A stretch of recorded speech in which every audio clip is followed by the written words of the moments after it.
Hi! My name is Mark. So welcome to my YouTube channel. Yes, today. Okay, anong klaseng advice pa? Kalimitan kasi yung mga kaming mga walang love life. Kami pa talaga yung magagaling mag-advise. Ang tanong, na-a-apply mo ba? Yun nga eh. Siyempre hindi. Pero, if you were about to advise someone na hindi makamove on sa first love, how would you advise that person? Ako hindi ako maniniwalang hindi makamove on.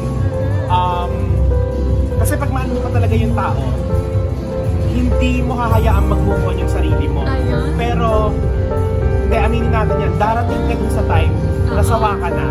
Kasi wala nang resolution dun sa mangyayari eh. Kumbaga, hindi pwedeng hindi ka mag-move on, wala kang choice. Mag-move on ka sa tamang oras. Follow-up question. Okay. Ano ang signs na sawa na siya at pagod na siya sa relationship niyo? Parang yung paggising mo ng isang araw, parang, Ganun. yung parang paggising mo ng isang araw,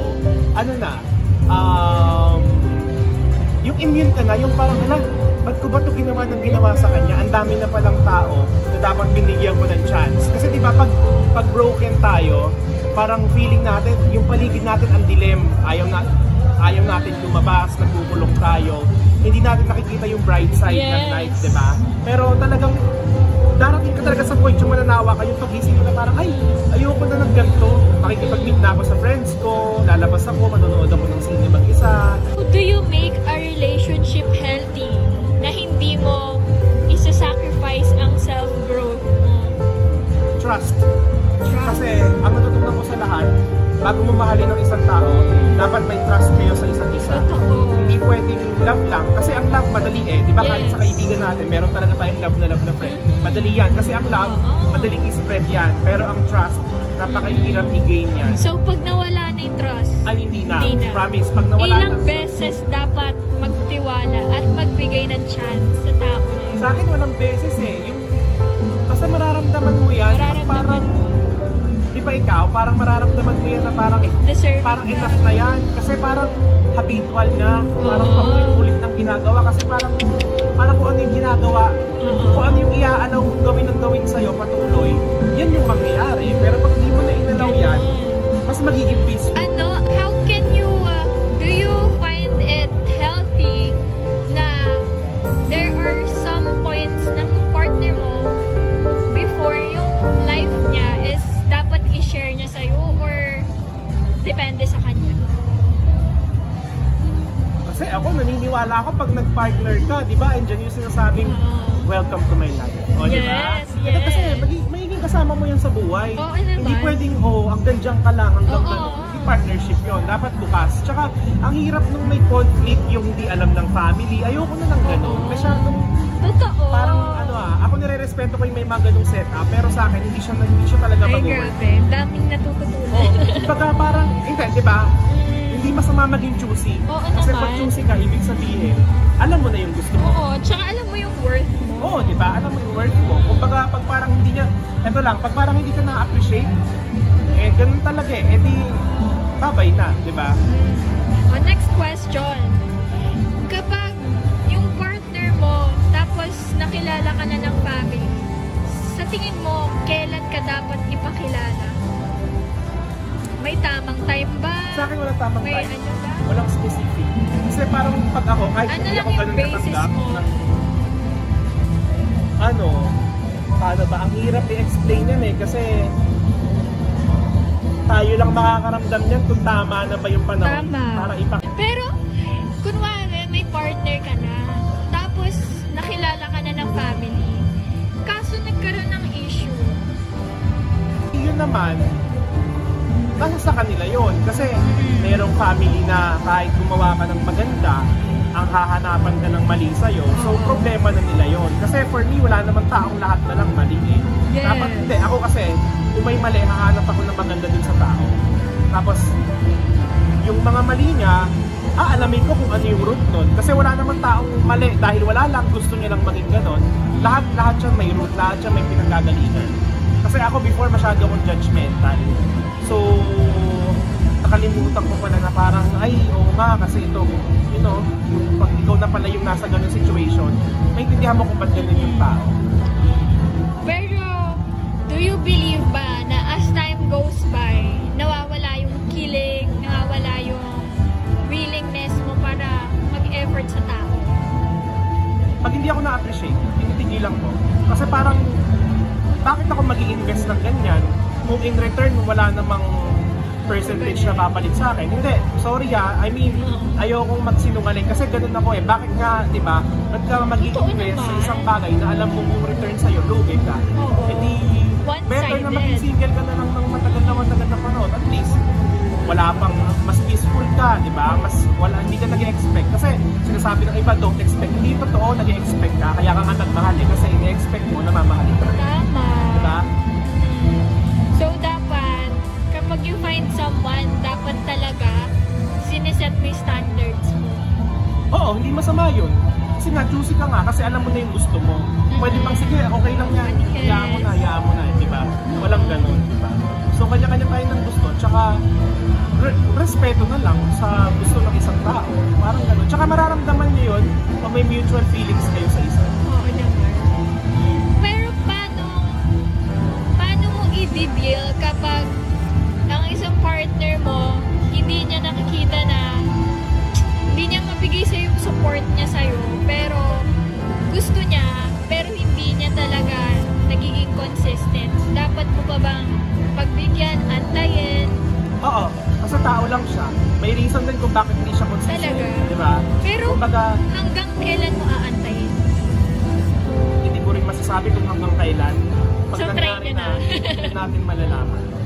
I-try nyo na daw. Oo, parang, A number daw. Pero, paano mo naman masasabi kung worth it pa kahit palagi nang nagkakamali? hanggat mahal mo, worth it pa yan. Hanggat mahal ka niya, worth it ka pa sa kanya. Pero yun nga, dumarating yung point na, di ba lahat naman tayo may limit na, o parang nasagad na. If that someone, gusto ka niya talaga, willing siya mag-antay sa'yo kahabang inaayos mo yung sarili. Hindi ko naman siya pag-aantayin. Hindi mo pag-antay. Go na agad. Go na agad. Oo, hindi ako ganun na. Mga part to get. So, Cool. yes or no lang ako. Paano mo naman, ano ang opinion mo about a relationship na mahal ka niya, andyan yung pagmamahal, pero hindi siya nakakapag-effort as much as you do to that point? Hindi ko pwedeng i-compare kung paano ako nag-effort sa kanya. Mhm. Na dapat ganun siya in return. Kasi Oo. iba-iba tayo ng pag-shoot ng love sa Taray. isang tao. Bakit? Ay, parang ba talaga sa kanila yan o Oo. para sa'yo? Basta, pag may partner ka at wala kang peace of mind, mali yung nangyayari. Diba? Tama. Kasi So, parang ba't nung single ka, mas okay ka nung naging partner ka. Totoo. Nung naging-partner ka, naging haggard ka. Hindi para sa akin, mali yung nangyayari. Kasi Mali dapat na. nga masasaya ka eh. Dapat yung growth mo, or yung growth nyo, pataas kayo. Hindi yung parang, kung kailan ka na partner, dun ka parang falling down. so kapag ganun, if your partner is pulling you down, stop mo. Oo, stop na. Stop. Kasi, syempre, kailangan No matter how hard it mahalin is. natin ang sarili natin. Anong mas pipiliin mo? Mahal ka o mahal mo? Isa Mahal lang. ako. Mahal ka. Bakit? Kasi, natututunan naman mahalin ng isang taong mahal ka. Talaga. Pero yung mahal mo pero hindi ka mahal. Parang ang hirap. Kasi andun siya sa may minamahal siyang iba na gusto Oo. niya matutunan din siya mahalin. Oo. Diba? Pero, ikaw with yourself, naniniwala ka ba na kahit before, ang paniniwala is dapat lagi guy ang first move. Ngayon kaya applicable pa ba siya? Hindi totoo. Bakit? Walang lalaki, walang bakla, walang tomboy, walang Oo. babae sa love. Yes. Kung parehas yung mahal ng isa't isa, hindi magmamatters yan. Mm-mm. Kung sino ba ang unang gagawa ng move sa inyo. Mm-mm. Diba? Tama. Tsaka parang, eto sorry parang ang baduy ng Yes. try mo pa yung move nung Oo nung isa, naman. pag Kasi, hindi tayo. meron kasi sila sinasabi, pagkadalagang Pilipina ka naman. Ano? Basta ako sa akin, hindi na ganun. Dati nung masyado pa akong bata, tanda ko na eh. Parang tanda na talaga. Parang Grabe. gusto ko yung mga ganyang drama, gusto ko may magkanon. Pero sa mga pinagdaanan ko na masasakit, fortunate ako kasi nangyari siya nung kabataan pa natin. Diba? Hindi yung kung kailang sa umidad ng sobra. Diyan pa lang siya ano sa'yo, mangyayari. Parang, minsan, yung pagiging late, totoo na yun. So, What is the greatest lie you told yourself? na mahal ko sarili ko. Pero ito po hindi pala. Hindi Na parang, pa oo, ito. oo. Parang, Until now. parang naging ano ko na sobrang down, alam mo yun. Parang hindi ako lumalabas sa kwarto. Pero yun, tsaka ang natutunan ko pa, lahat ng masasakit mong nararanasan, eventually, merong malaking kapalit yan na positive.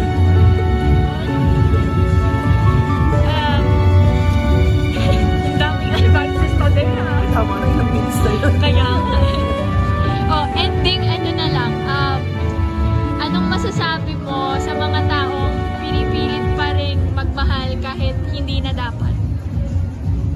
Simple lang, hindi yung gagawin. Kasi, sa huli, parehas lang naman kayong talo.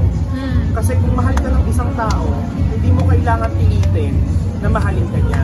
Eventually, kung talagang para kayo sa isa't isa, babalik at babalik yan. Ending question, what's the advice that you should apply if you could tell it to your younger self to have a healthier relationship with you? What advice would you take for your younger self? Parang dapat hindi ako nagsiset ng expectation. Kasi nag-expect ako dati lagi. Pag hindi na-expect ko, pag hindi nasusunod, parang yun. Doon na nag-aaway, gano'n. So, no expectations. Oo, yun talaga.